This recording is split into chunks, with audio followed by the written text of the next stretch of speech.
Today let me tell you a story that will change the perspective of your life. ಆಯಿತಾ? ಈ ಕತೆ ನನಗೆ ನನ್ನ ಅಮ್ಮ ಹೇಳ್ತಿದ್ರು, ನನ್ನ ಕೋರ್ ಮೆಮೊರಿಯಲ್ಲಿದೆ. ಸೊ ಒಂದು ಊರಲ್ಲಿ ಒಂದು ಹುಡುಗ ಇರ್ತಾನೆ, ಅವನಿಗೇನು ಕೆಲಸ ಇರೋದಿಲ್ಲ, ಏನು ಕೆಲಸ ಮಾಡೋದಿಲ್ಲ, ಸ್ಕೂಲ್ಗೆ ಹೋಗೋದಿಲ್ಲ, ಕಾಲೇಜ್ಗೆ ಹೋಗೋದಿಲ್ಲ, ಏನೂ ಮಾಡೋದಿಲ್ಲ. ಸೊ ಅವನು ಒಂದು ನದಿ ಬದಿಯಲ್ಲಿ ಯಾವಾಗಲೂ ಕೂತ್ಕೊಂಡು ಟೈಮ್ ಪಾಸ್ ಮಾಡ್ತಿದ್ದ. ಅವನೊಂದು ಪರ್ಟಿಕ್ಯುಲರ್ ಟೈಮ್ ಆಫ್ ದ ಡೇಯಲ್ಲಿ ಸುಮ್ಮನೆ ಬೊಬ್ಬೆ ಆಗ್ತಿದ್ದ, ಮೊಸಳೆ ಬಂತು ಅಂತ.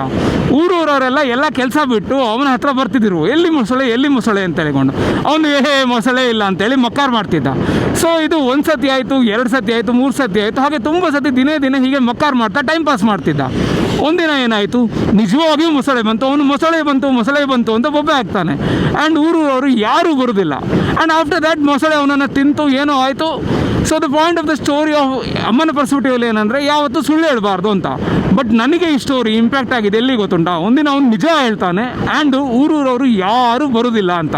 So the point of the story is that ಲೈಫಲ್ಲಿ ನಾವು ಏನೇ ಮಾಡ್ತಿರಲಿ, ಒಂದು ಕೆಲಸ ಇರ್ಬೋದು, ಅಥವಾ ಫ್ರೆಂಡ್ಶಿಪ್ ಇರ್ಬೋದು, ಅಥವಾ ಒಂದು ಕಾರ್ಯ ಇರ್ಬೋದು, ಏನೇ ಮಾಡ್ತಾ ಇರಲಿ ಲೈಫಲ್ಲಿ ನಾವು ಯಾವತ್ತೂ ಟ್ರೂ ಆಗಿರಬೇಕು. You should be true to yourself, because the day you are true to yourself you will have true people around you. So ನೀವು ಫೇಕಾಗಿ ಜೀವನ ಮಾಡ್ತಾ ಇದ್ದರೆ, the day you actually tell the truth, nobody is going to believe. That is how it is. So the best way to lead a life is be authentic. ಒಂದು fake ಕ್ಯಾರೆಕ್ಟರ್ನ ನೀವು build ಮಾಡಬೇಡಿ. ನಿಮ್ಮ ಫ್ರೆಂಡ್ಶಿಪ್ಪಲ್ಲಿ ಆಗಿರ್ಬೋದು, ಅಥವಾ ನಿಮ್ಮ ಫ್ಯಾಮಿಲಿಯಲ್ಲಿ ಆಗಿರ್ಬೋದು, ಅಥವಾ ಸೋಷಿಯಲ್ ಮೀಡಿಯಾದಲ್ಲಿ ಆಗಿರ್ಬೋದು.